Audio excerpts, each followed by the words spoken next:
তিলোত্তমার ঘটনাটা ভেতর থেকে নাড়া দিয়েছিল। আমরা যখন ভেবেছিলাম এটা হচ্ছে এপ্রিল মাসটা বোধহয় এরকম, কিন্তু অগাস্টে যখন ঘটনাটা ঘটলো 2024-এর, আমরা সবাই খুব ভেঙে পড়েছিলাম, ঘাবড়ে গেছিলাম, কি করব বুঝতে পারছিলাম না। কিছুদিন কাটলো, তারপরে আমরা নিজেরা ডিসাইড করলাম যে আমরা মেয়েদের জন্য কিছু করব। সেই সময় স্বরলিখিতে আমাকে প্রস্তাব দেয় যে এরকম একটা পডকাস্ট ভাবছি শুধু মহিলাদের নিয়ে। তখন আমি আমি কিন্তু কোয়েশ্চেন মার্কটা রেখেছিলাম যে শুধু মহিলাদের নিয়ে সবাই দেখবে। আমরা সবসময় পূর্বপুরুষের কথা বলি, পূর্ব নারীদের কথা বলি না।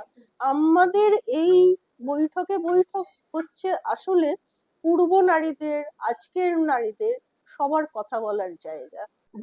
বৈঠক সম্পর্কে আরেকটা বিষয় আমার যোগ করার আছে, সেটা হচ্ছে যে আমাদের মোটামুটি সংখ্যাগরিষ্ঠের মনের মধ্যে একটা প্রামাণ্য চিত্র বা তথ্যচিত্র, মানে নন ফিকশনের একটা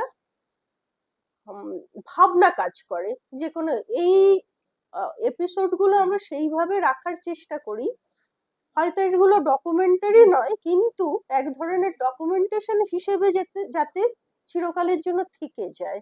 গল্প জুড়ে